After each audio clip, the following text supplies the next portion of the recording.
Buonasera e ben trovati telespettatori e telespettatrici di Telesardegna, ben trovati a Zoom. Oggi tornano i faccia a faccia, si avvicina il tempo delle elezioni regionali e per fare un po' il punto oggi vogliamo sentire due protagonisti delle cronache e della proposta, uno molto diretto e l'altro del quale si parla molto sui giornali. Partiamo da Renato Soru. Per fare una semplificazione giornalistica qualcuno vorrebbe declassarlo al Gian Burrasca in questo momento del centro-sinistra, cioè quello che vuole rompere l'unità, visto che già lunedì 12 sigle su 15, poi bisogna capire quante sigle, quante liste sono, perché poi bisogna avere 60 nomi per ogni sigla, non lo so se ci saranno 12 liste. Comunque 12 liste su 15 avevano dato la disponibilità ad accogliere la proposta del Movimento 5 Stelle di candidare a Presidente della Regione una donna, Alessandra Todde, vicepresidente nazionale del partito del Movimento 5 Stelle, già componente dei governi Conte e Draghi, una figura che credo sia rispettata da tutti all'interno del centro-sinistra. Credo che anche Soru, Renato Soru, che è l'ospite del primo faccia a faccia di oggi, ne abbia parlato bene, più volte o comunque non male, che però insomma, la cui candidatura viene avversata o comunque il metodo proprio da Renato Soru, ex presidente della Regione, esponente del Partito Democratico, ex europarlamentare per quel partito. Soru, oggi è giovedì, ormai i giochi sembrano fatti, anche se i progressisti hanno un pochettino allungato, tra virgolette, i tempi del dibattito, chiedevano più condivisione anche loro, ma lasciamo perdere per il momento quello che sta emergendo dal tavolo e il fatto che la candidatura di Alessandra Todde è in campo. Noi ci siamo visti in questo studio forse 4 settimane fa, 5 settimane fa, quando lei aveva appena iniziato il percorso di ascolto o di presentazione del suo progetto in giro per la Sardegna. Qual è la situazione? Davvero lei è disposto, tanto è la domanda che tutti vogliono sentire rispondere, davvero lei è disposto a rompere l'unità del centro-sinistra e a presentarsi lo stesso alle regionali? La cosa certa è che io non sto rompendo l'unità del centro-sinistra. La cosa certa è che io da diversi mesi ho dato la mia disponibilità a candidarmi alla presidenza della regione. O meglio, ho iniziato ad andare in giro con una proposta, con un'idea di Sardegna su cui ho riflettuto tanto, un'idea chiara delle emergenze di oggi e delle possibilità per il futuro. E ho iniziato a raccontare questa idea e le cose che sono da fare, gli uomini e le donne che possono essere messe in campo, le risorse che possono essere messe in campo e che attualmente sembrano dimenticate dalla politica regionale. Ho iniziato insomma a presentare una proposta di governo compiuta e l'ho innanzitutto ai cittadini sardi, agli elettori del centro-sinistra, agli elettori che sono stanchi dalla offerta politica e ultimamente non sono andati a votare, anche agli elettori che nel passato hanno potuto scegliere il centrodestra ma che oggi hanno un ripensamento. A questa vasta platea di sardi e di sarde ho parlato di cose vere, di cose concrete, di cose da fare e di sogni realizzabili e di come realizzarli. E ho proposto tutto questo anche al centro-sinistra, pensando anche di avere titolo a farlo. Il centro-sinistra ha preferito parlare di tavoli, tavolini, di sigle. È da mesi che non dice una cosa nel merito, è da mesi che fa finta di aver avviato un processo per portare finalmente al tavolo alcuni nomi, scegliere tutti assieme. È da mesi che non ha fatto un nome. Finalmente ha fatto un nome, uno, e dopo 30 secondi erano già tutti d'accordo. Vuol dire che c'era qualche carta truccata che non era vero, nulla del processo che hanno fatto, ma mi interessa anche molto poco. Quello che mi dispiace è che il PD, di cui sono stato uno dei fondatori, chiamato da Prodi insieme a altre persone della società civile italiana, della cultura italiana, questo PD, che doveva essere un partito a vocazione maggioritaria, un partito capace di interpretare i bisogni, le aspettative, le aspirazioni, ha tradito un po' forse la sua... le aspirazioni degli italiani e dei sardi. Questo PD in Sardegna non ha un progetto e non ha nemmeno una persona da proporre come candidato della regione. Ha scelto di non proporre nessuno, ha scelto di rinunciare al suo ruolo fondamentale, non solo di avere progetto, ma anche di avere gli uomini capaci di governare. Questo PD mi pare che sia veramente avviato verso un declino inesorabile. Faccio l'avvocato del diavolo. Certo. Il ragionamento che sta dietro a questa proposta è: così noi teniamo al tavolo i due partiti principali del campo largo, e cioè il Partito Democratico e il Movimento 5 Stelle. Se noi facessimo una scelta diversa, il Movimento 5 Stelle se ne andrebbe. Capisco che non è un discorso politicamente molto alto, però forse è un discorso di realpolitik. Sì, però la realtà va anche capita, interpretata e qualche volta anche trasformata, non semplicemente subita. E allora, che alleanza si costruisce davanti a uno che ti dice o così o niente? Davanti a uno che storicamente ha una rappresentanza molto inferiore alla tua, perché questo accade nelle regionali. Davanti ad uno che non ti ha mai detto esattamente che cosa intende fare.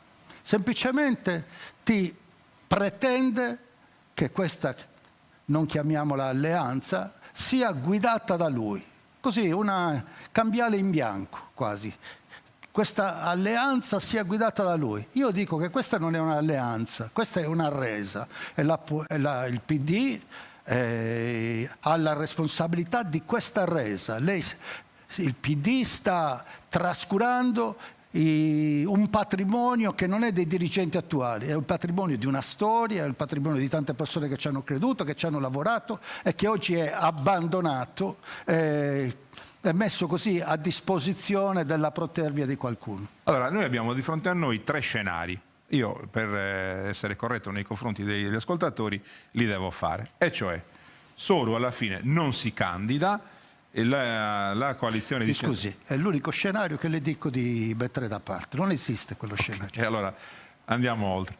Un terzo scenario lo faccio. Soru si candida, ma alla fine dentro il centro-sinistra con la lista di Progetto Sardegna con Todde presidente. Oppure, secondo scenario, Soru si candida, ma ha voti così marginali che comunque il centro-sinistra può competere ugualmente per la vittoria. Terzo, che credo da molti temuto o sperato come una cosa invece più possibile, Soru, come si vede anche negli incontri che sta facendo in giro, il seguito ce l'ha ancora, certo forse non fino a poter vincere giocando da solo contro centrosinistra e centrodestra, ma avrà così tanto seguito che farà perdere il centrosinistra. Se lei fosse un analista politico, le chiedo di aiutarmi ad analizzare ognuno di questi tre scenari. Sì. C'è la possibilità che Progetto Sardegna, cioè una sua lista, rientri al tavolo del centrosinistra? Mi fa piacere di poter chiarire definitivamente, spero che non me lo chieda più nessuno. Io ho fatto una proposta, come ho detto, ai cittadini sardi, alle cittadine sarde, ai partiti del centro-sinistra. Questa proposta non si è voluta discutere. In maniera abnorme si è deciso di individuare una candidata. Io ho un'altra strada, non esiste, non mi riguarda, è una discussione su cui non voglio nemmeno perdere tempo. se il centro-sinistra domani dovesse cambiare idea e dire senti, ci abbiamo pensato, in effetti forse è ragionevole che, come abbiamo sempre detto, come ridiscutiamo tutto, apriamo un processo democratico. Apriamo un processo democratico, che vuol dire, le può chiamare primarie, le può chiamare una vasta consultazione, le può chiamare primarie online con pochi punti fischi, ma un processo democratico fuori dai tavolini. Andiamo con non ci metto aggettivi, fuori dai tavolini. Quindi, ho capito, credo che l'abbiano capito anche i telespettatori. Quindi, se si riapre un processo democratico, io parteciperà la TOD, potrebbero partecipare altri bravi candidati di cui si è fatto il nome, il sindaco di Iglesias, il sindaco di Quartu, lo stesso sindaco di Nuoro ha dato la possibilità. Comunque c'è una pluralità di persone che ragionevolmente hanno lo standing per potersi presentare davanti alla scelta di un candidato per il centro-sinistra. Quindi se si aprirà questa possibilità, io sono assolutamente ancora disponibile.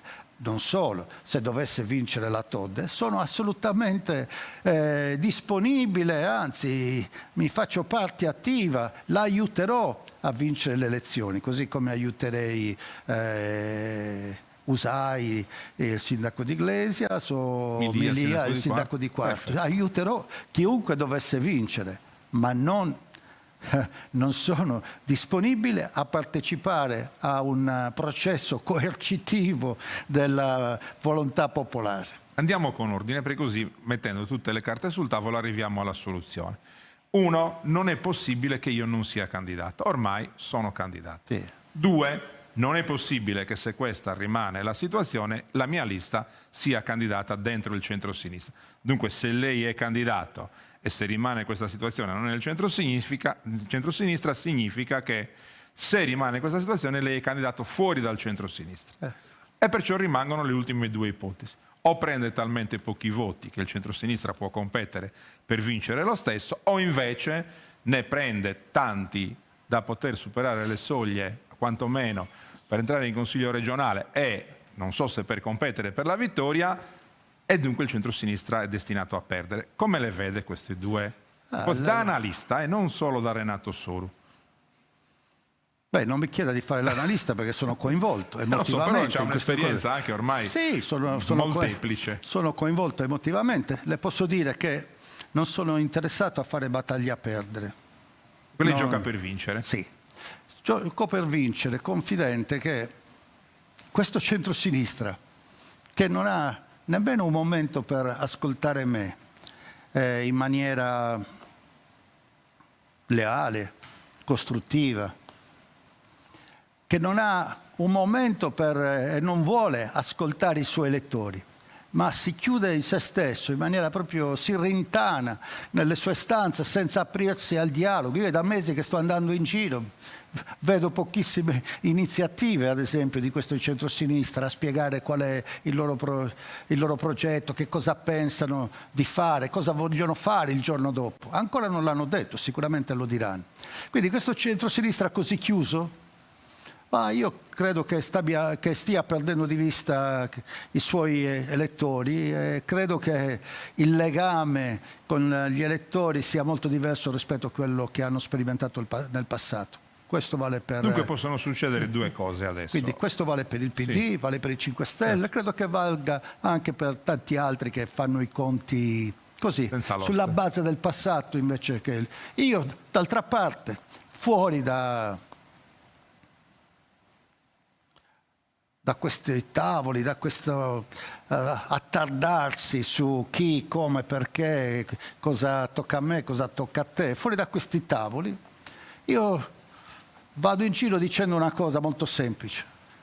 Io penso di essere stato un buon presidente. Nel 2004 ho lasciato un lavoro che mi dava soddisfazione, che mi piaceva, e l'ho lasciato per amore della mia regione, perché volevo far bene per la Sardegna e pensavo che avrei potuto dare una mano a indirizzarla verso un modo diverso di immaginarsi e di pensare il suo sviluppo. Nel 2009 ho perso contro il Berlusconi più forte di sempre, che riuscì a imporre uno sconosciuto all'epoca, ma aveva la forza della Presidenza del Consiglio, aveva la forza del suo impero mediatico, aveva persino la capacità di raccontare che telefonava a Putin e Putin gli assicurava che il lunedì avrebbe riaperto l'Euralumina. Il lunedì lui aveva vinto le elezioni, ma l'Euralumina non ha più aperto, perché era un'evidente bugia. Quindi io ho perso davanti a Berlusconi nel 2009. Ho affrontato 5 anni nell'opposizione, in Consiglio regionale, poi la mia vita ha seguito strade diverse e anche infortuni diversi. Oggi è passato del tempo, sono fuori dalle istituzioni, ho ripreso il mio lavoro che mi piace, posso continuare a lavorare, però in questi anni non ho mai smesso di pensare alla Sardegna, non ho mai smesso di pensare a un progetto per la Sardegna, non ho mai smesso di pensare a che cosa è necessario per la Sardegna, quali sono le minacce di oggi, ma soprattutto quali sono le opportunità, che è un mondo che sta cambiando e che delle risorse straordinarie disponibili le mettono a disposizione, qual è la possibilità veramente di far fare un salto alla Sardegna, superare questo ritardo di sviluppo e finalmente diventare una regione normale. Nella seconda parte parleremo di programmi. Chiudo questa prima parte parlando dell'ultimo tecnicismo. Tutti dicono, anche Comandini l'ha spiegato, si vince soprattutto con le liste, con il grande numero di candidati. Ha già pensato, nel caso vada da solo, se non riaprono il metodo, quelli del centro-sinistra, se va da solo con Progetto Sardegna o se lancia un appello? Abbiamo visto che già alcuni partiti hanno detto che sarebbero disposti a seguirla. Altri come i progressisti non lo so, perché poi ci sono anche le comunali di Cagliari, dunque devono anche pensare a essere rieletti gli uscenti. C'è tutta una serie di questioni. Guardi, io a questo punto lancio un appello ai partiti, ai movimenti, ai partiti, ai raggruppamenti che già ci sono e che potranno ulteriormente nascere attorno a un progetto di civismo, attorno a un progetto di ripartenza per la Sardegna. Lancio un progetto a chi pensa che effettivamente il destino della Sardegna non debba essere consegnato agli accordi romani, alle convenienze romane o a qualunque cosa che non sia nell'assoluto interesse nostro. Non è una questione di egoismo. Stiamo parlando della Sardegna, stiamo parlando delle sue emergenze, della sua sanità, della sua scuola, della sua burocrazia che non funziona. Di questo stiamo parlando. E su questo ho intenzione di raccogliere ogni forza in Sardegna, ogni esperienza, ogni capacità, ogni passione, ogni buona volontà che voglia contribuire a un processo vero di cambiamento e di superamento del ritardo attuale di questa regione. È rimasto stupito del fatto dell'iniziativa che è stata presa da Pigliaru, Paci, Maninchedda. Si diceva, Maninchedda di sicuro si era allontanato da lei e non le ha mai lesinato le critiche. Nelle ultime settimane ha mostrato apprezzamento per il coraggio, per il fatto che comunque lei abbia sparigliato il gioco, pur ribadendo asperità caratteriali, differenze, divisioni, però ha detto l'unico che in un certo senso ha avuto il coraggio di dire che non ci stava, di quelli che poteva farlo, è stato solo. Pigliaru e Paci hanno preso un'iniziativa insieme a tanti altri, addirittura raccogliendo una petizione online, non citandola, ma dicendo il metodo democratico è quello che è l'unico che può dare lo slancio necessario al centro-sinistra per farsi forza motrice. È rimasto sorpreso da questo? Un po' sì, iniziamo con Pigliaru e Paci, col presidente e il vicepresidente della passata legislatura.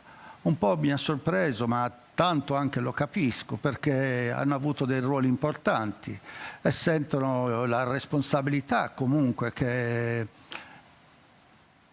di cui non potranno mai alleggerirsi. Chi ha avuto questo ruolo, in particolare in questa regione, chi ha avuto l'onore di essere presidente della regione, sente una responsabilità che non riuscirà mai a smettere, che non la abbandonerà mai.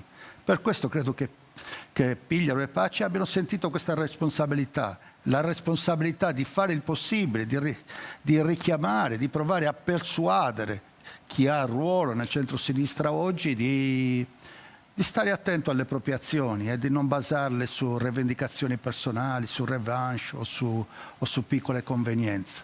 Per quanto riguarda Maninchedda, ci conosciamo da tanti anni, ci siamo presi, ci siamo lasciati, ci siamo ripresi, rilasciati.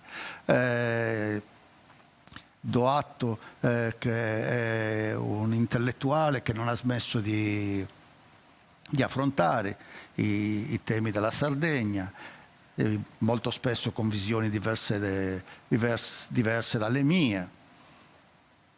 Ma credo che condividiamo almeno un sano interesse a che le cose possano andare meglio, che si possa costruire una società di maggior benessere, di maggior giustizia, di maggior equità in questa regione.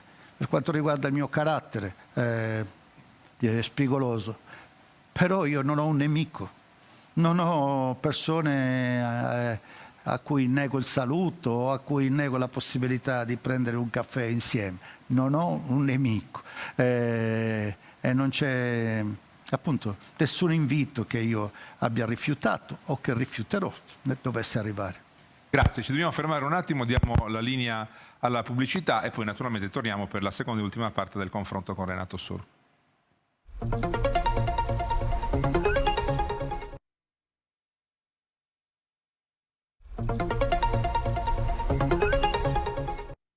Suru ha già fatto politica, è stato però anche editore, imprenditore, ha lanciato le sue imprese con la comunicazione, sa meglio di me, va bene, la novità, va bene, sparigliare le carte, perché poi novità assoluta non è, però servono anche 2 o 3 parole chiave, oltre a un discorso di un'ora e mezza, bello, programmatico, la presentazione, però 2 o 3 parole chiave per dire: ma perché io devo abbandonare la strada che conosco, i partiti che conosco, quelli che la televisione mi dice di votare, e devo ridare fiducia a Suru? Quali sono le 3 parole nuove per la Sardegna del 2024?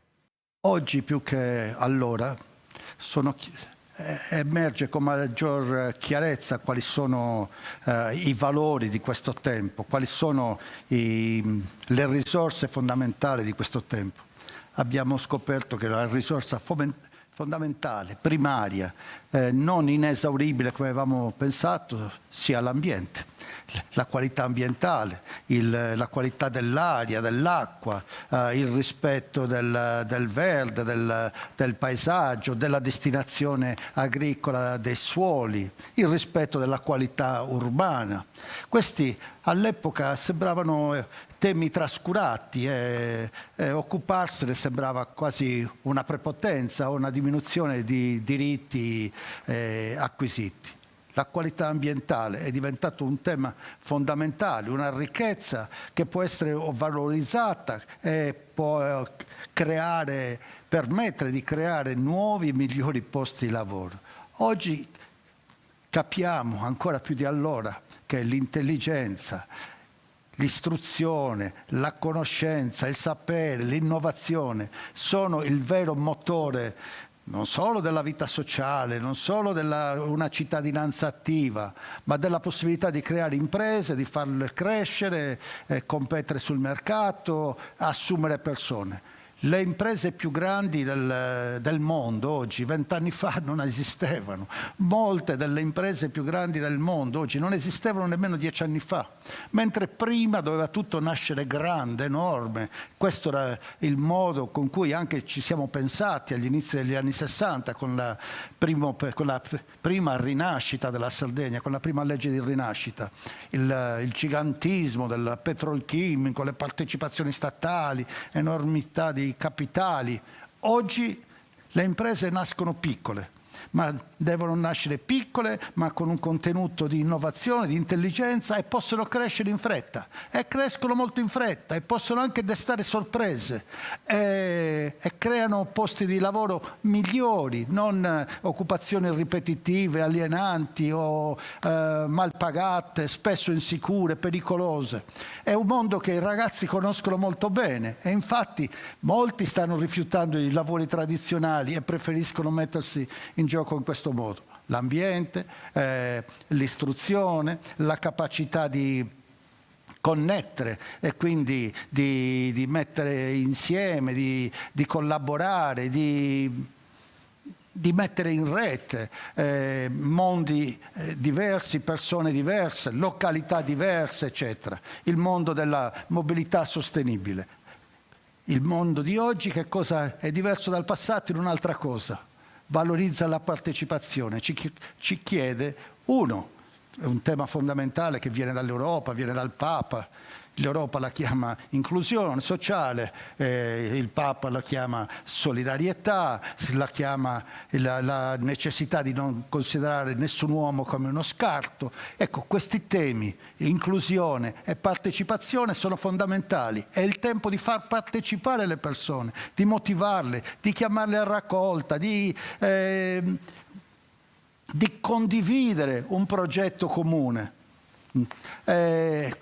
E io credo di comprendere questi mondi e credo di sapere come metterli assieme. Lei mi ha chiesto due parole fondamentali.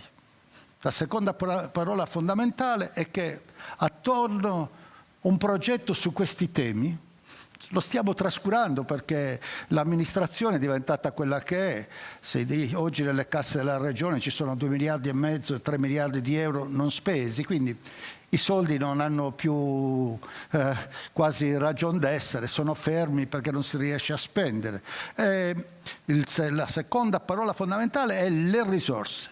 La Sardegna oggi, per diversi motivi coincidenti, uno che è tornata nell'obiettivo 1, 2 che esiste il PNRR, 3 che esiste i fondi per la transizione giusta, se la chiama così, fondi per la transizione giusta, cioè la transizione dal carbone alle energie rinnovabili, 4 i fondi per lo sviluppo e coesione, ha da spendere nei prossimi 4 anni il controvalore di 3 piani di rinascita.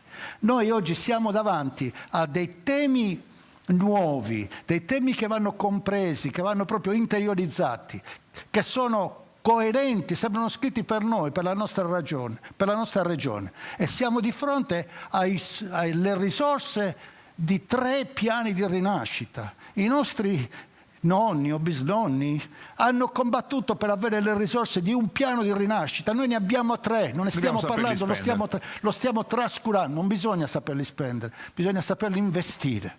E bisogna saperli investire tutti insieme e bisogna creare un progetto su cui tutti ci crediamo. Il bello del piano di rinascita erano i manifesti che dicevano: nella rinascita c'è un posto anche per te, la rinascita riguarda anche te. Questo nuovo piano di rinascita, finanziato 3 volte quello che è stato finanziato nel passato, riguarda tutti. Senta, ci conosciamo da 20 anni giornalisticamente. Io credo di essere preparatissimo su quello che lei ha fatto in politica, anche quello che ha fatto nel mondo delle imprese. Infatti le faccio 2 cose e le dico una cosa che potrebbe essere interpretata negativamente e poi invece le dico altre 2 cose che potrebbero invece essere usate a suo favore. Ma per chiederle come ci inseriamo lì, la prima è questa. Lei sfondò, diventò improvvisamente popolare quando all'interno di un confronto televisivo tirò fuori una cosa che sembrava, non dico una banalità, ma una cosa che era sotto i nostri occhi e che non vedevamo, e che però ripetevano tutti nei giorni successivi. Sono andato all'aeroporto di Cagliari, aspettavo di prendere un aereo, volevo comprare un panino e non ho trovato neanche un panino che fosse prodotto in Sardegna, che avesse... Ora, sono passati 20 anni, lei ha governato per 5 anni, poi è stato europarlamentare. All'aeroporto di Cagliari per comprare un panino bisogna accendere un mutuo perché costa circa 4 volte in più rispetto a quello che costa in un negozio, in un market normale, e panini sardi ce ne sono pochi lo stesso. È la scusa per dire cosa abbiamo fatto per rendere più sarda l'economia di quest'isola, anche cosa ha fatto lei e soprattutto la gestione degli aeroporti, così ci rientriamo. E poi le dico anche la seconda. Sulla gestione degli aeroporti e su questa... però sul panino poi torni, eh? Sì, è sul panino, sì. Mi piace questa domanda, sa perché? Perché questi mesi è successa una cosa veramente triste nell'aeroporto di Cagliari. Appena entri nel corridoio delle partenze, nel largo corridoio delle partenze, per tanti anni abbiamo conosciuto, se lo ricorderà anche lei sicuramente, sulla sinistra un bel negozio di prodotti sardi. di un imprenditore sardo, credo che sia di Ortueri, si chiama Bonu. È stato il primo a credere nei prodotti sardi, nel raccogliere le specialità alimentari e anche nell'affittare uno spazio all'aeroporto, di esporli, di valorizzarli. Ora invece di quel nome lì, nello stesso spazio, ci trova sempre i prodotti sardi, seppure messi in maniera diversa, scelti soprattutto in maniera diversa, ma un'insegna di cui non ricordo il nome, una multinazionale francese. Poiché evidentemente sono riusciti a pagare qualche euro in più d'affitto al metro quadro, hanno sbattuto un imprenditore sardo che è stato fuori, un imprenditore sardo che è stato pioniere della valorizzazione di quei prodotti, per far arricchire una multinazionale francese. Questo è il modo con cui è stato gestito e viene gestito l'aeroporto. Però io non voglio difendere... Quindi altro che panini sardi, qui siamo al panino sardo al cubo ed è veramente, mi scusi, è veramente una cosa indecente. Però io le faccio una domanda di sistema. Perché la gestione appartiene alla Camera di Commercio, Industria, Artigianato e Agricoltura, che ha come compito istituzionale quello di aiutare le aziende sarde a crescere. In questo caso ha preso un'azienda sarda e l'ha sbattuta fuori. Però io le faccio una domanda. Ed è una cosa che a me mi indigna personalmente. Le faccio una domanda, è una questione proprio di sistema. Io non voglio difendere la Camera di Commercio o l'attuale management di gestione dell'aeroporto, ma se noi valutiamo il management di un aeroporto solo per i soldi che riesce a portare o solo perché riesce ad affittare a metro quadro 10 euro in più di quanto può pagare un sardo e non gli diamo invece una missione politica di aiutare il sistema economico sardo, chiaro che il gestore che viene valutato solo sul conto economico cerca di far... no, sto facendo, può anche differire da me. Non è che è sbagliato proprio il sistema e che dunque anche il sistema aeroporto non è usato come una chiave dell'economia sarda sulla quale è solo libero mercato, no? Mi scusi, gli ho appena portato un esempio. Ma bisogna cambiare il sistema anche di gestione. Cioè, se quelli lo danno a un sardo che paga meno, non è che poi vengono accusati di questo. Sto cercando di dire che l'aeroporto di Cagliari, appunto, la gestione di una delle porte fondamentali della nostra isola, molti milioni di persone che arrivano all'anno, mi pare che quest'anno abbia toccato quasi 10 milioni. Non per caso è gestito dalla Camera di Commercio, Industria, Artigianato e Agricoltura, e cioè un ente pubblico che ha una funzione pubblica importante, svolge anche il ruolo di custodia, pubblicizzazione di tutti gli atti delle imprese, eccetera, e svolge il ruolo fondamentale della promozione delle imprese. Non è semplicemente un magazzino di scartoffie. Dovrebbe svolgere il ruolo fondamentale di promozione delle imprese, di sviluppo del territorio. Io ho appena portato un esempio. Nel passato trascuravano che ci fosse un panino con un nome sardo. Oggi trascurano talmente tanto il fatto di valorizzare le imprese che le sbattono fuori, le poche che ci sono. Allora, per quanto riguarda il futuro, io credo che le porte della Sardegna debbono mantenere un indirizzo pubblico fondamentale, quindi debbono avere un ruolo rilevante del sistema pubblico della Sardegna. Per quanto riguarda il modo con cui attualmente è gestito l'aeroporto, molto buono dal punto di vista economico, tant'è che F2I sarebbe ben felice di acquistarlo, seppur senza sborsare dei soldi. Dal punto di vista economico va bene, dal punto di vista dello sviluppo delle imprese mi pare che abbia registrato un insuccesso clamoroso, quindi credo che attraverso la Camera di Commercio debba registrare meglio la sua funzione, stare coerentemente più vicino alla sua funzione fondamentale. Sia più breve sono le risposte perché abbiamo solo 7 minuti e devo farle 4 domande. La prima, tra le cose che possono essere viste positivamente, per me erano delle novità molto belle e importanti. Sardegna Speak English, Sardegna Fatti Bella, tutta una serie di programmi nuovi che non c'erano, che guardavano verso il mondo, cioè i ragazzi che dovevano imparare una lingua, non dovevano dimenticare il sardo, infatti lei credo si occupò anche della famosa lingua sarda comune. Ecco. Però si doveva portarli ad avere un ruolo nel confronto con il resto del mondo. E il master and back, poi il back non c'era, sembrava che fosse colpa sua, non si capisce di chi altro fosse colpa. Per come le possiamo giudicare erano cose molto nuove, molto moderne. Oggi quelle stesse non so se abbiano un senso, ma ci sono nel Carniere altre cose molto nuove e molto moderne come quelle? Allora, pulire la Sardegna, renderla bella, credo che abbia un senso come non mai, nonostante lo sforzo che facemmo all'epoca sulle isole ecologiche, sulla raccolta differenziata dei rifiuti, sulla gestione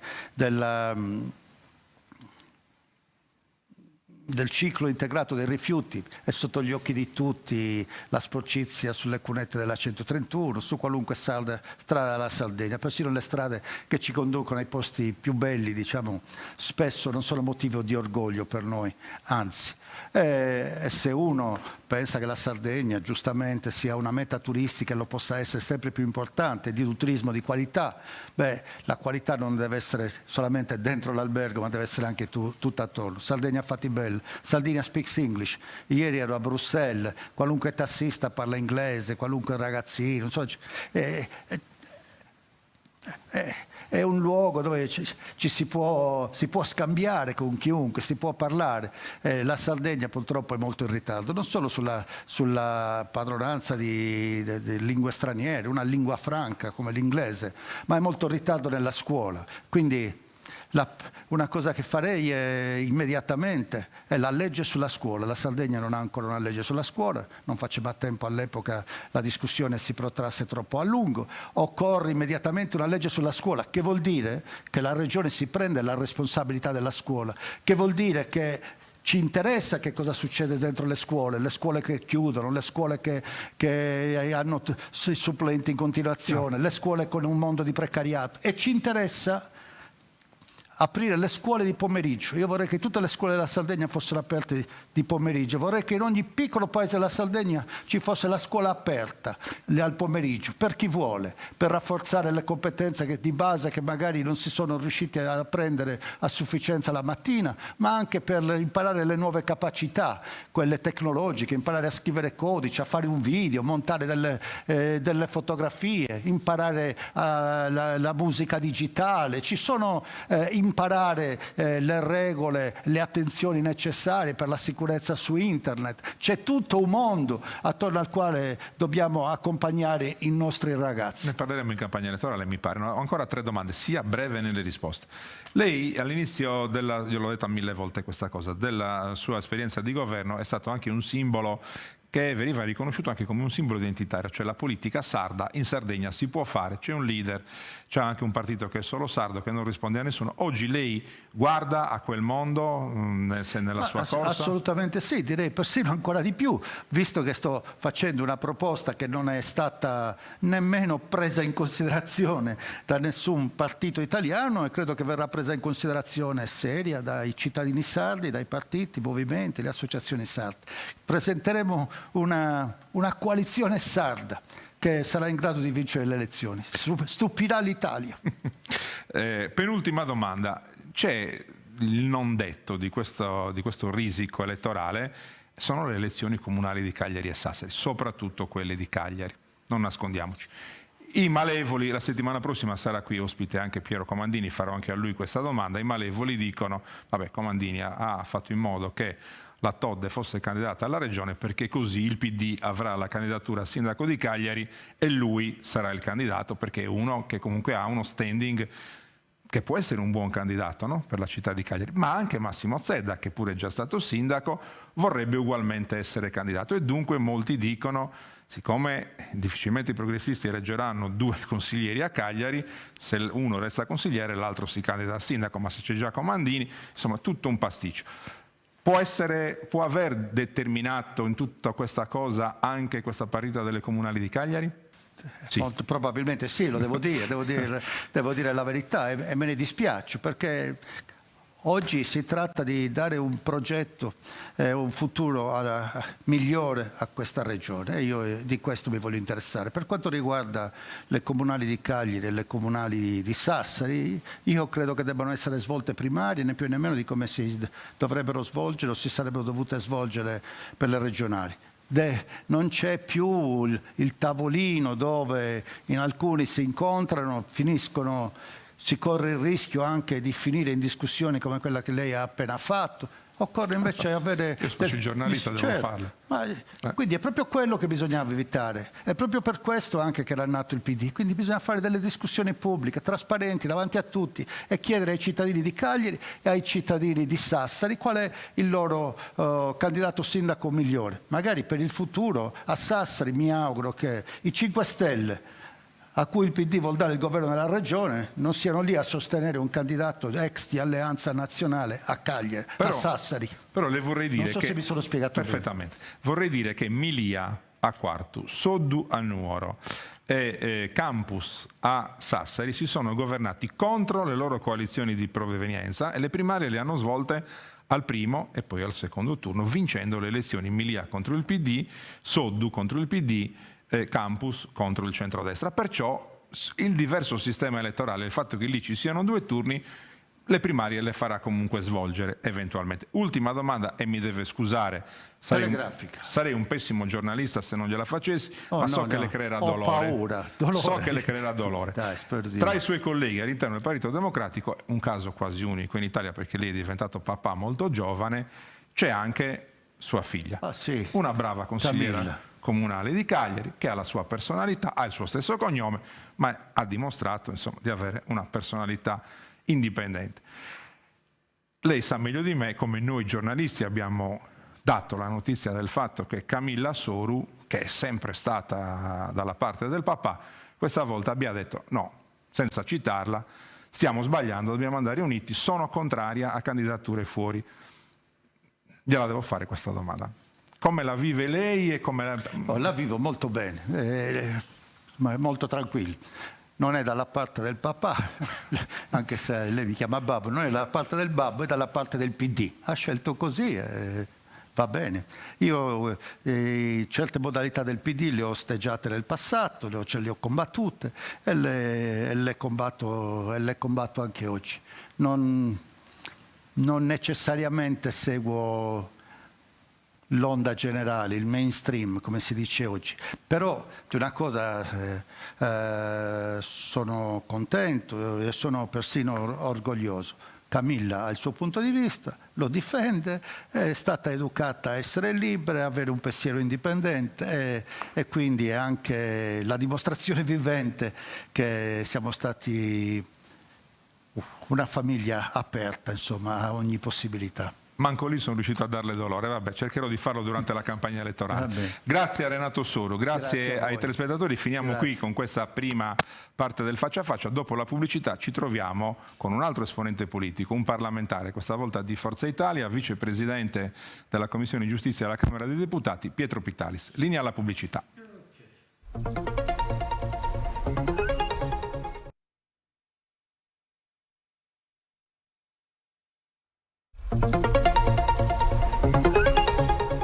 Eccoci di nuovo in studio, adesso inizia un altro confronto, col vicepresidente della Commissione Giustizia della Camera dei Deputati, Pietro Pitalis, esponente di Forza Italia, che è stato già nostro ospite a inizio stagione, con il quale avevamo preso l'impegno di risentirci, di fare il punto della situazione in un momento così importante della politica sarda, ma anche della politica italiana. Naturalmente sul fronte del Parlamento sono mesi importanti verso la legge di bilancio, verso alcune leggi che si stanno perfezionando proprio in tema di giustizia e naturalmente anche le tensioni internazionali con quello che queste portano sul fronte dei tassi di interesse, dei conti pubblici, della stagnazione, della possibile recessione evocata proprio ieri dall'ex premier Draghi. Insomma, non ci si annoia certamente. Buonasera onorevole Pitalis, ben trovato. Buonasera a voi e ai vostri telespettatori. Questa volta devo fare una domanda più diretta rispetto alle altre volte, perché giornalisticamente c'è un qualcosa che non mi torna.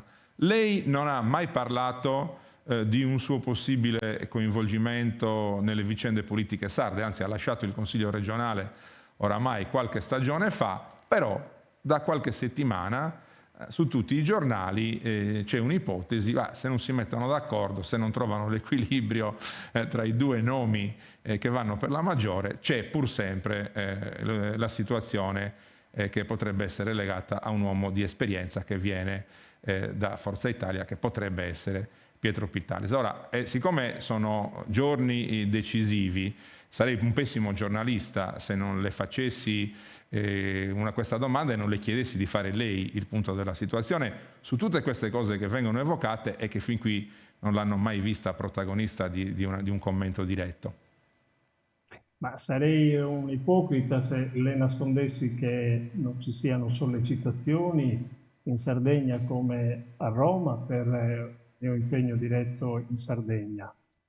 Devo però dire anche a lei, lo dico pubblicamente, quanto detto nei conciliaboli privati, che al momento sto svolgendo un ruolo, una funzione molto importante qui a Roma, in Parlamento, occupandomi in particolare dei temi della giustizia, un settore che ha necessità di riforme strutturali e quindi ho questo mandato dall'allora presidente Silvio Berlusconi, che voglio quindi onorare e portare a compimento, ma è un mandato anche che deriva soprattutto dalla necessità di non tradire la fiducia e l'aspettativa riposta dagli elettori ai quali abbiamo promesso e garantito che finalmente faremo una riforma della giustizia in senso liberale e garantista.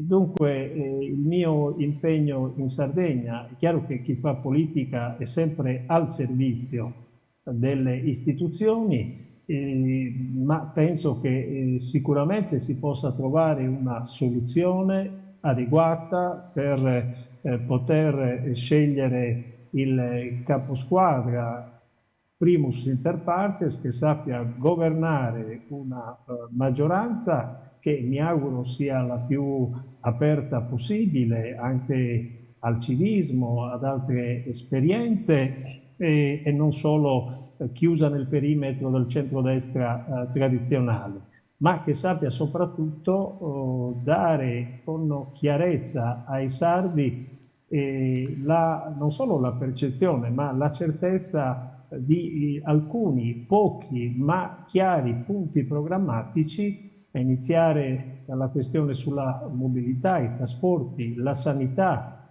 come porsi nel confronto anche col governo nazionale su temi importanti come l'energia, quali iniziative assumere, soprattutto perché i sardi rimangano nella propria isola, soprattutto le giovani e giovani che devono avere opportunità di lavoro, come soprattutto in un settore come l'agroalimentare, l'industria turistica, cercare di attivare meccanismi per rendere competitivo il sistema Sardegna non solo nel meridione o nell'Italia, ma nel bacino del Mediterraneo e dunque nel confronto anche con i paesi del Nord Africa, della Spagna, della Grecia. Ecco, sono tutti temi importanti. Io penso che vi sia una classe politica sarda all'altezza, quindi fatta anche di persone che sono certo potranno assolvere bene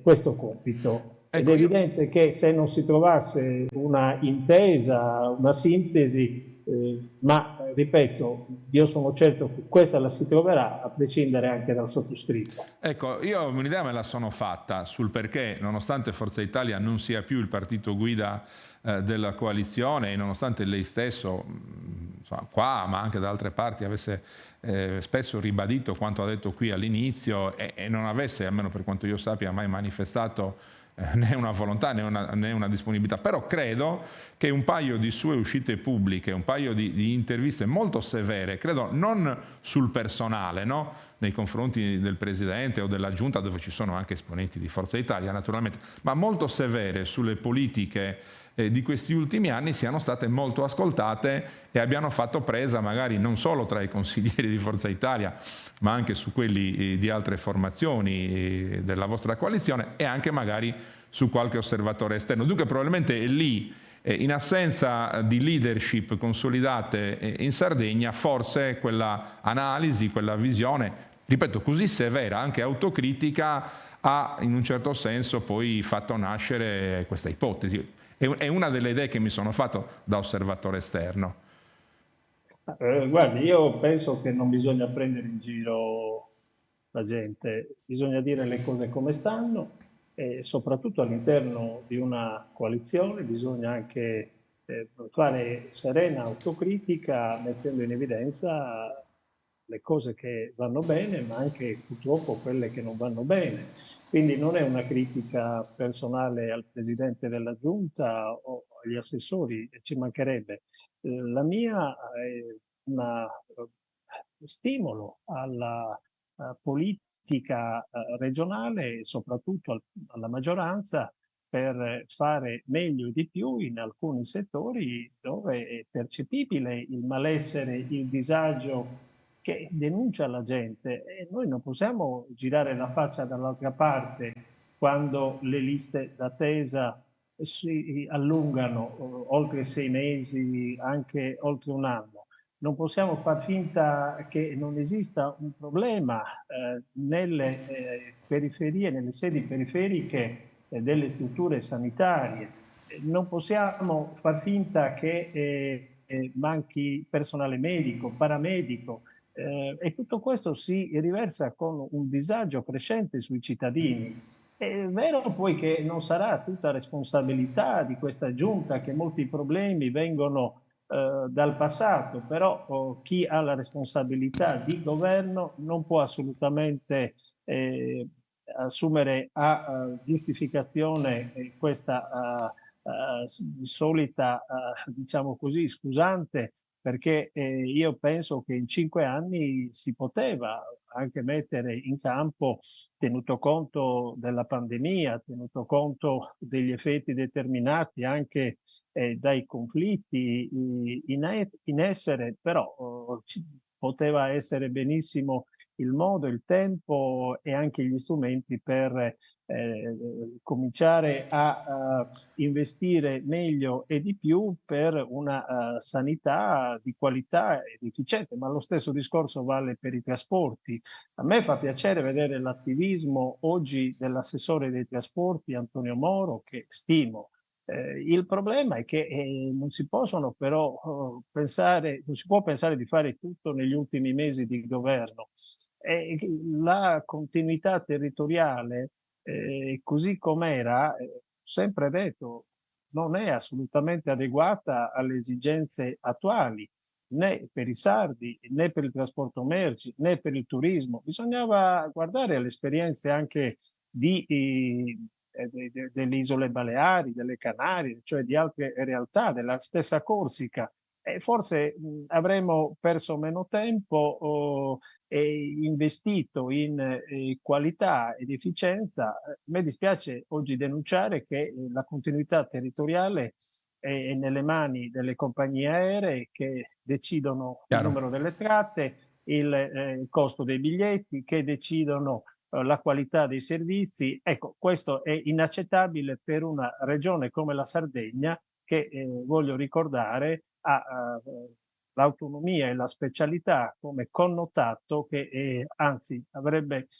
dovuto questi elementi determinare iniziative molto più coraggiose anche da parte di chi ha la responsabilità di governo della nostra isola. Come ho fatto nella mezz'ora precedente con l'ex presidente Soru, ma come stiamo facendo sempre in queste ultime settimane, cerchiamo anche di scavalcare un po' il dibattito contingente, cerchiamo di dare uno sguardo in avanti partendo dalle esperienze del passato. Dunque la prima domanda che le faccio, ne ho due domande sul futuro. La prima domanda che le faccio però è ancorata in un territorio che noi conosciamo bene entrambi, no? Che è quello del centro Sardegna, dal quale entrambi proveniamo pur da latitudini diverse.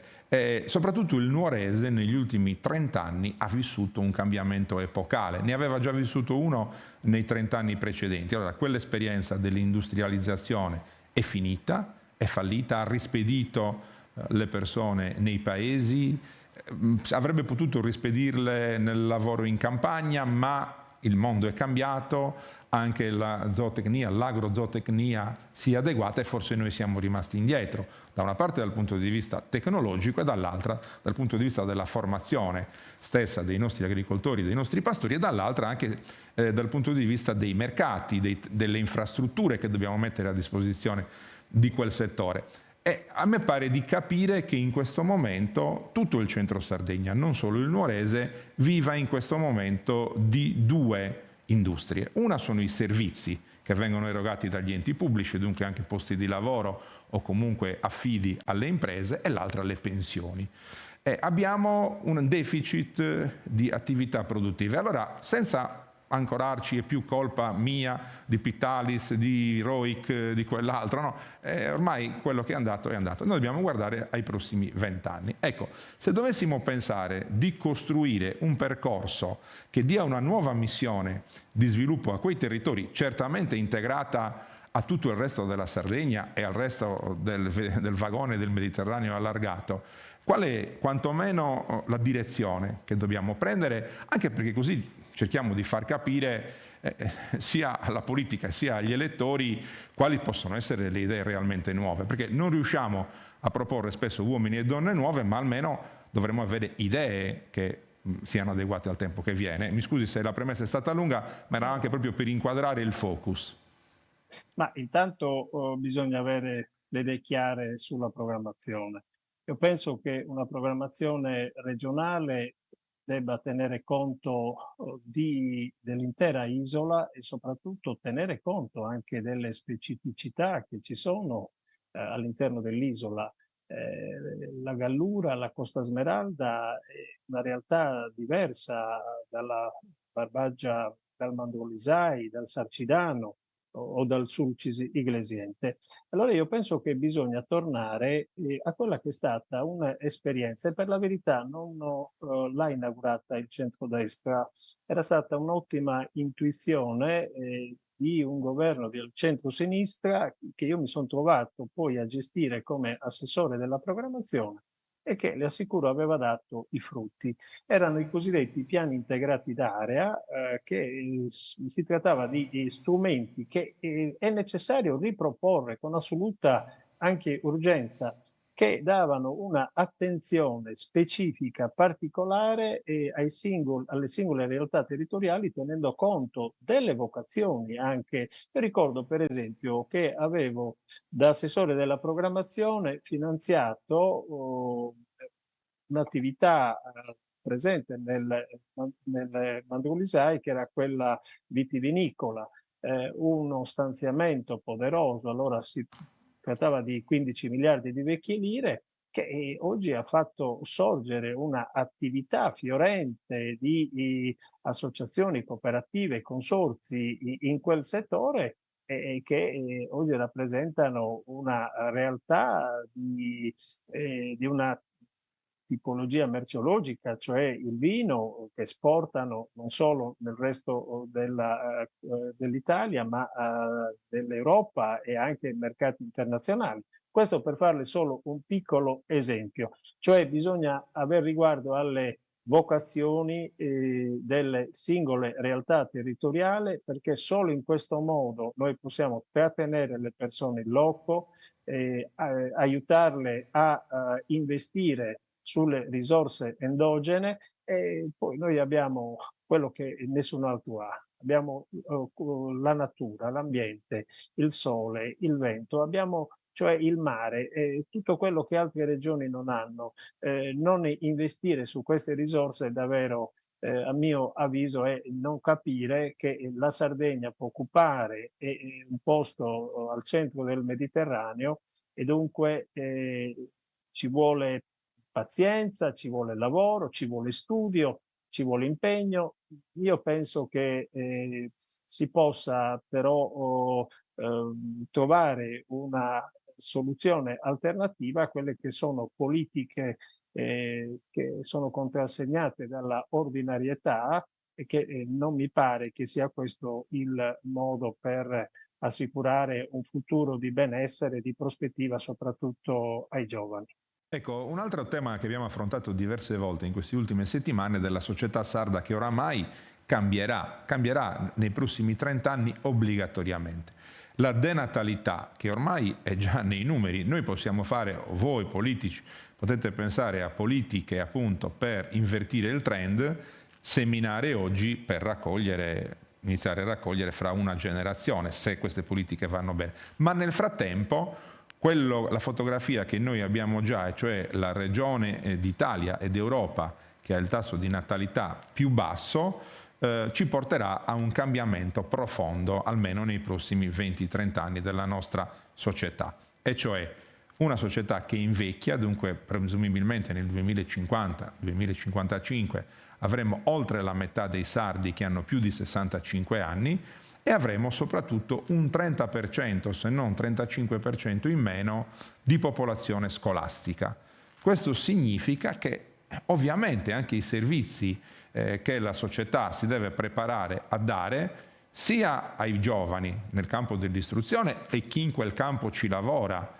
Chiaramente il riflesso condizionato sarebbe meno alunni, dunque meno insegnanti, risparmio, però non è detto che sia quella la ricetta per migliorare anche l'offerta formativa. E comunque nei paesi e nelle città occorre ripensare a servizi non solo sanitari, ma anche per le persone che stanno bene e che hanno più di 65 anni, hanno esigenze diverse rispetto a quelle che avevano 30 anni fa una popolazione che invece in media aveva 48-49 anni. Ecco, anche su questo mi pare di capire che nelle agende politiche e nei programmi non ci sia tantissimo, perché ci sono così tanti problemi da risolvere nel quotidiano che non riusciamo a pensare a cosa dobbiamo costruire per il prossimo ventennio. Sì, lei ha toccato un problema che viene spesso sottovalutato, ma che in prospettiva non deve essere affrontato solo nella prospettiva, ma nella contingenza, perché in prospettiva si riveleranno gravi le conseguenze e si accentuerà lo spopolamento, interi paesi rischiano la cancellazione.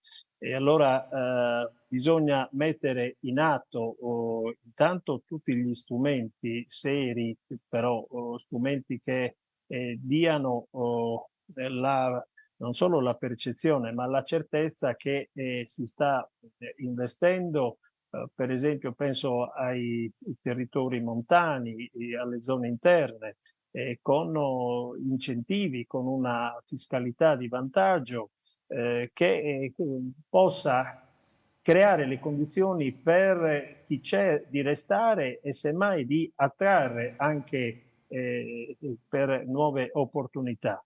E nella prospettiva vedo che non si sta facendo quello che secondo me già da ora, forse ieri doveva essere fatto, cioè prevedere anche non solo la creazione di ambulatori, di strutture tipicamente sanitarie, ma prevedere anche delle case per anziani, perché purtroppo la popolazione andrà soprattutto quella fascia di età oltre i 65 anni ad aumentare esponenzialmente, quindi bisogna essere preparati e pronti ad accogliere anche queste persone in strutture che possano essere più diffuse capillarmente nelle realtà locali e non come è oggi, che sono solo dislocati in alcuni grossi centri. Ecco, quindi c'è tanto da fare anche in questo senso. E ripeto, è necessaria una programmazione coordinata, intelligente, che chiami a raccolta, quindi non solo gli addetti alla politica, gli eletti, ma qui è necessario un concorso di tutte le categorie produttive, sociali e economiche dell'isola e devo dire che in un contesto generale un grande ruolo la Chiesa sarda lo sta svolgendo, in parte sostituendosi anche alla parte pubblica per inefficienze o vuoti che purtroppo sono evidenti in tanti settori. dobbiamo fermare un soprattutto in quello attimo. sociale. Ci dobbiamo fermare un attimo, onorevole Pitalis, diamo linea alla pubblicità e poi ci ritroviamo per l'ultimo blocco.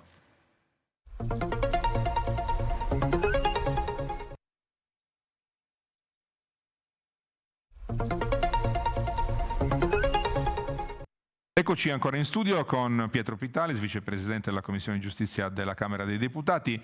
C'è una questione che aleggia, diciamo così, di contorno alla politica sarda, ma a questo punto anche italiana, perché ho visto che il governo Meloni sta facendo per bocca della stessa Presidente e per iniziative reiterate della Ministra dell'Università la sua parte. È una sfida grossissima per il Nuorese, per il centro Sardegna, per l'intera Sardegna, per l'Italia, perché è una sfida europea che è quella dell'Einstein Telescope. Quando dicevamo prima opportunità per il centro Sardegna, quello che può rappresentare la ubicazione dell'Einstein Telescope a Lula, nelle miniere di Sosenatos, dal punto di vista poi della produzione di un sistema di ricerca, di servizi e di attività che andrà al servizio di questo grande centro, potrebbe essere un'alternativa a quella che un tempo fu l'occupazione nelle industrie.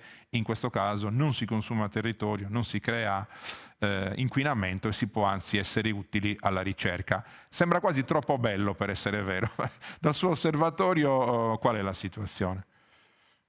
Ma guardi, abbiamo la fortuna di avere un governo che sull'Einstein Telescope sta investendo molto, crede nell'iniziativa, dalla Presidente Meloni ai vicepresidenti Salvini e Tajani, ma la stessa ministro interessata Bernini, che stanno approfondendo tutte le energie possibili e immaginabili per portare a casa questo risultato.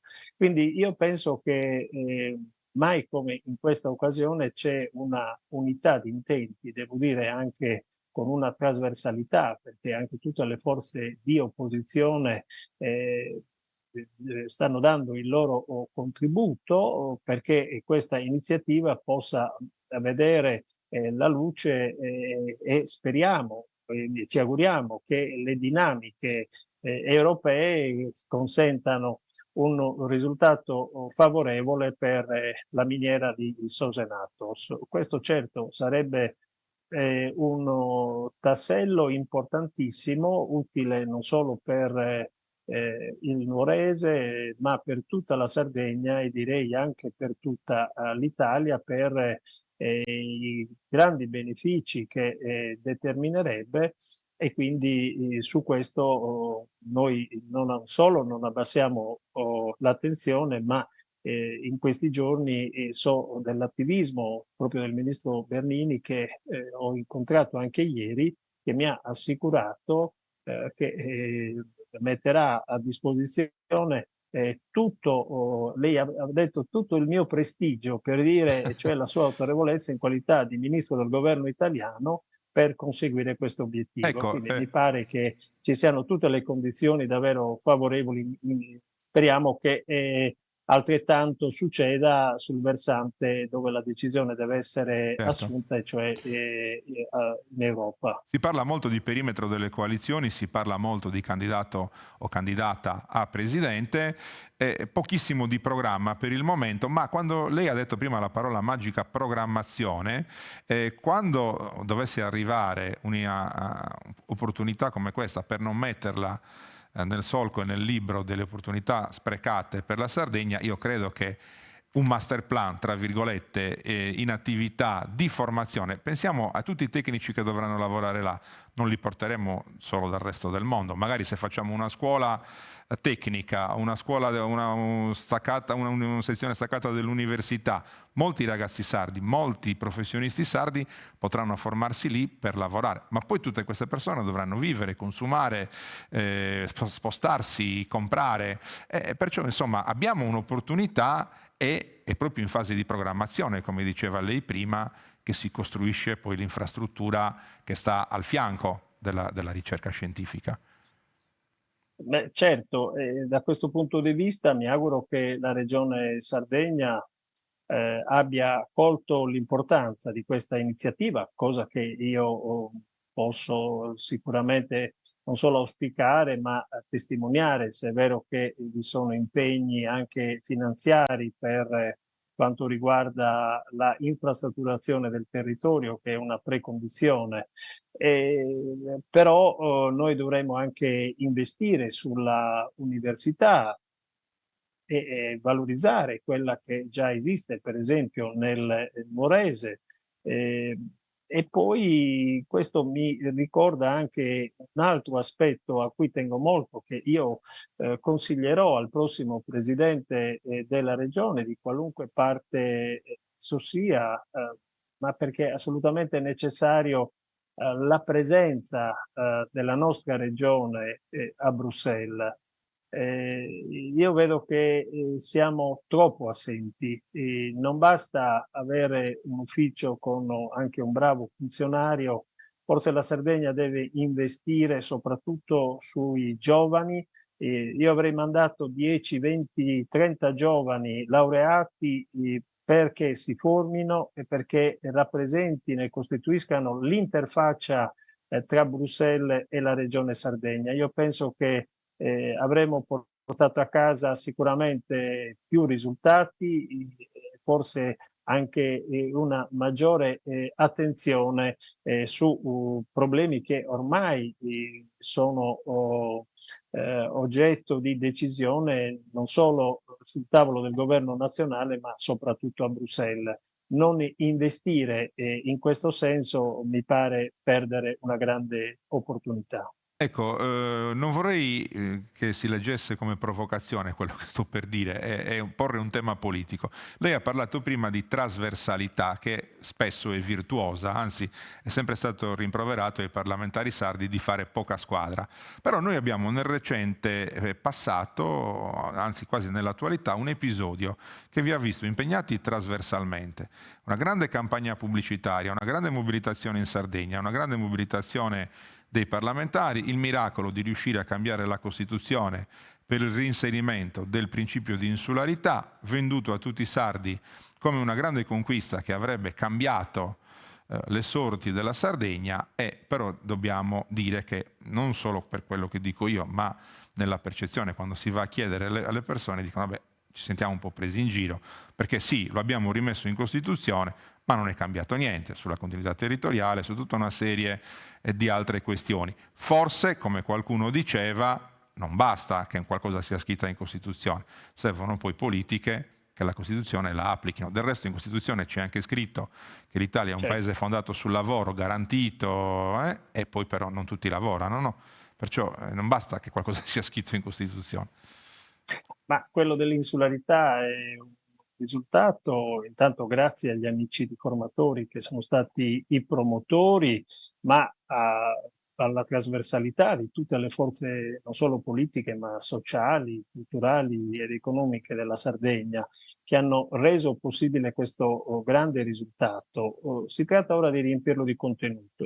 E per la verità, questo governo e questa maggioranza non è stata con le mani in mano, perché è stata intanto promossa e avviata la costituzione di una commissione bilaterale proprio sull'insularità, tra l'altro presieduta da un mio carissimo amico e collega di partito, un siciliano, l'onorevole Tommaso Calderone, che io penso potrà dare i suoi frutti, perché ha iniziato già alcune audizioni, ma ha iniziato anche concretamente utilizzando proprio quello strumento della trasversalità tra soprattutto sensibilità politiche diverse, ma animate dal fine di riempire di contenuti questo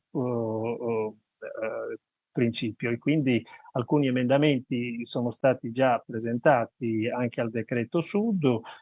Altre iniziative le abbiamo in cantiere, proprio perché quei problemi che sono comuni alla Sardegna e alla Sicilia, soprattutto quelli legati alla mobilità, ai trasporti, alle infrastrutture, in questo quadro nuovo anche di riprogrammazione delle ZES, che sono uno strumento molto importante e quindi che investirà tutti i territori anche della nostra isola, devo dire che stiamo muovendo, sì, è vero, i primi passi, ma sono passi che rispetto al passato nel quale si registrava il nulla, il vuoto, mi pare che sia già un buon avvio. Dovremo portare avanti questa battaglia comune, appunto perché, come giustamente diceva lei, non si tratti soltanto di un principio scritto in Costituzione a belle lettere, ma perché i sardi possano poi averne le ricadute, possano concretamente toccarne e viverne anche gli effetti pratici. Ecco, il mondo della giustizia è quello in cui lei si è formato professionalmente, quello del quale ha già detto a inizio intervista si sta occupando adesso, specificamente nel suo ruolo di vicepresidente della Commissione alla Camera. In Sardegna non c'entra direttamente, ma è strettamente collegato. È di questi giorni la notizia che finalmente sono stati assunti nuovi direttori delle carceri, è stato nominato oggi il nuovo presidente del Tribunale di Nuoro. Ci sono tutta una serie di novità che sembrano andare a porre fine ad alcune almeno emergenze, però l'amministrazione della giustizia anche in Sardegna sconta i problemi che sono conosciuti. Da una parte la carenza degli organici, conosciamo la protesta dei magistrati onorari, conosciamo quanto i suoi colleghi avvocati lamentino nelle difficoltà dell'applicazione della riforma Cartabia nel penale, nel civile, nel lavoro, in tutta una serie di questioni che riguardano l'amministrazione quotidiana della giustizia, perché come in altri settori ogni paio d'anni si cambia, ci sono delle piccole panacee, ma poi strutturalmente tutto sembra rimasto a quando il mondo era diverso. La percezione che ha lei sul caso Sardegna in questo settore e anche qual è la direzione verso la quale state andando con la riforma attuale? Ma intanto per quanto riguarda la Sardegna, devo dire che c'è un impegno, anche qui lo devo confessare, trasversale, che io faccio parte della maggioranza, ma ci sono sollecitazioni nella stessa direzione anche da parte di forze delle opposizioni per restituire efficienza al sistema, soprattutto per colmare i vuoti di organici. Questo si sta già iniziando a fare con riferimento proprio alla polizia penitenziaria, ai vuoti di organico delle cancellerie e delle segreterie, dei tribunali e delle procure. E a breve penso che verrà anche nominato, cioè, al presidente del Tribunale di Nuoro che li ha ricordato, anche il presidente del Tribunale di Lanusei, che non richiamo a caso perché devo assicurare soprattutto quei tribunali che ogni tanto vengono messi in discussione come la Musei o Tempio Pausania, che è intendimento di questa maggioranza e per quanto mi riguarda sarò la sentinella per il loro mantenimento, per la importanza che hanno e la specificità soprattutto di alcuni i territori e i contesti nei quali questi uffici giudiziari operano.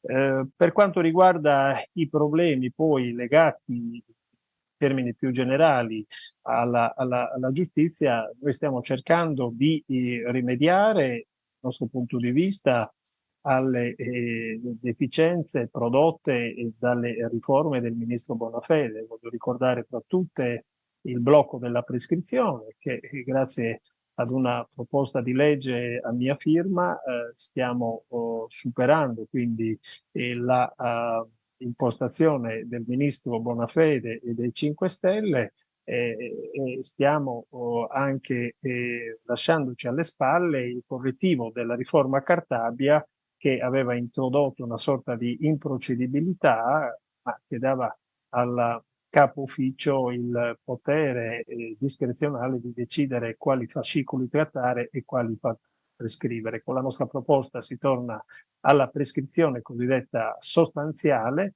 il cittadino ha la certezza che dal momento della commissione del fatto il suo processo potrà avere un termine che è correlato alla pena prevista per il reato che ha commesso.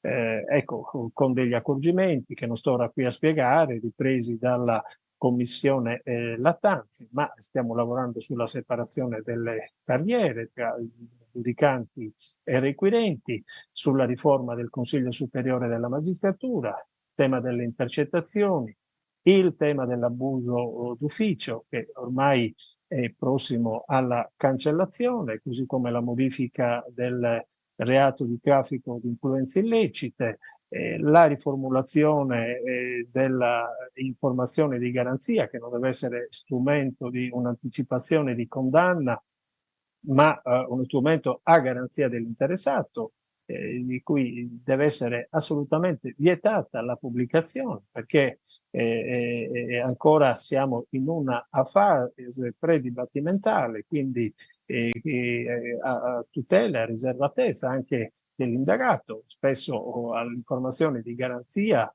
non segue neppure un processo e dunque dobbiamo evitare che la pubblicazione di atti anche di inchiesta, qui mi riferisco soprattutto al contenuto delle conversazioni delle intercettate, non possano costituire lo strumento per esporre al pubblico ludibrio persone molte volte neppure sfiorate dall'inchiesta, solo perché hanno avuto occasionalmente sono entrati in contatto occasionalmente con altri indagati o comunque non hanno nessuna responsabilità o attinenza con i fatti di reati per cui si procede. Ecco, si tratta di una rivoluzione in questo sistema che invece che lascia alle spalle quello che io definisco l'oscurantismo medievale, che ha annichilito alcuni fondamenti della nostra civiltà giuridica.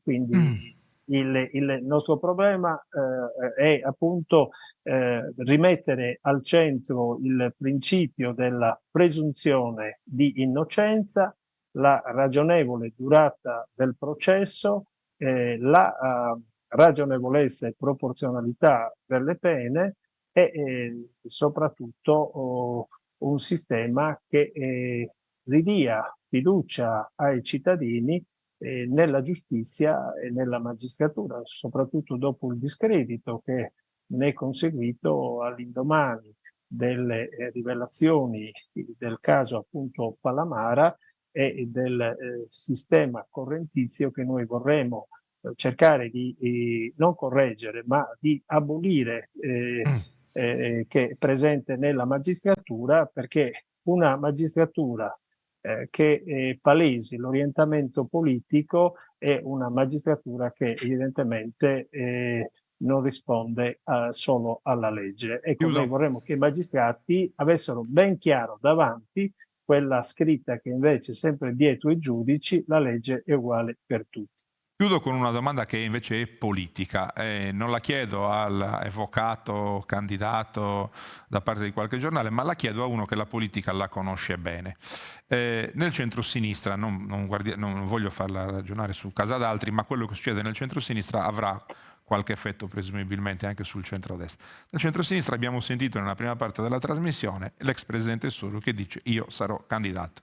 O dentro il centro-sinistra si viene ritirata la candidatura di Alessandra Todde, o da solo, con un'altra coalizione di uomini liberi, se sarà confermata la Todde. Questo significa che anche il centrodestra sarà condizionato, immagino, da questo rapporto che cambia. Dunque, da osservatore le chiedo, c'è una coalizione che è formata da partiti nazionali, che sono quelli che hanno la gran parte dei voti secondo i sondaggi, Fratelli d'Italia in questo momento, Lega, alleata col PSDAZ, e anche Forza Italia che in Sardegna continua ad avere un suo seguito. Ma c'è una vasta coalizione o una vasta, diciamo così, rassemblement di partiti che sono molto radicati in Sardegna e che non hanno rappresentanza a livello nazionale. Ci sono i riformatori che lei ha citato prima, c'è quello che si chiama adesso Grande Centro, che raccoglie tutta una serie di sigle locali, ma soprattutto di campioni delle preferenze che vengono dal mondo ex DC, possiamo dire, che lamentano di non essere coinvolti nella scelta né della coalizione né del candidato presidente. Lei vede la possibilità che in una qualche forma questa coalizione possa spezzarsi fra i partiti nazionali e questi del grande centro, tra virgolette, e che questi possano magari fare un pezzo di strada con il terzo polo che si sta formando attorno a Soru, o sono solo, come è apparso in questi giorni, delle speculazioni, tra virgolette, giornalistiche? Ma sarebbe un gravissimo errore se ciò accadesse. Io penso ad una coalizione che intanto sia formata non solo dalle forze politiche che hanno riferibilità ai partiti nazionali, ma soprattutto includere le grandi esperienze di persone, ma anche di idee, di progetti che vengono dal civismo o da quelle componenti appunto che come riformatori o come questi partiti del centro che si richiamano a visioni che sono forse più radicate con il nostro territorio, con la realtà sarda. E dunque io penso che bisogna dialogare con tutti, che è importante l'apporto di tutti e che non si pensi che se si dividesse il centro-sinistra sia scontata una vittoria dell'altra parte. Io voglio ricordare che la differenza la fa il candidato presidente, perché il nostro sistema prevede appunto che il presidente che prende un voto in più trascina la coalizione e non sono solo dunque le liste. Ma al di là di questi aspetti io penso che le unioni e le coalizioni si formino sulla base di programmi condivisi su pochi punti, ma che siano appunto facilmente percepibili dai sardi, e dunque io penso che questa è l'occasione per un centrodestra pluralista che è forte nei consensi in Sardegna e che deve essere inclusivo e che deve guardare anche ad altre esperienze, avere quindi la capacità di aggregare e non di disarticolarsi. E per questo io penso che il tema del candidato presidente sia da questo punto di vista molto importante nella ricerca, soprattutto al di là delle formule dei partiti, di una persona che sappia veramente aggregare tutte le forze attorno a sé, non essere un capo, uno che si chiude da solo nel palazzo, ma uno che organizzi, uno che sia un primus inter pares e che insieme si possa dare una prospettiva seria di sviluppo e direi anche di cambiamento per le nostre realtà, da quella economica, produttiva a quella sociale. Perfetto così, abbiamo Mi pare che ci siano tutte le condizioni per fare questo salto di qualità. finito il tempo a nostra disposizione. Grazie a Pietro Vitalis che si è collegato con noi dai suoi uffici di Roma, grazie naturalmente a tutti i telespettatori e le telespettatrici, grazie naturalmente alla produzione, alla regia e a Telesardegna che ci consente di andare in onda ogni giovedì alle 21 con chi volesse, naturalmente quotidianamente anche nella nostra striscia informativa all'interno del telegiornale. Buona serata e ci sentiamo giovedì prossimo. Grazie a voi.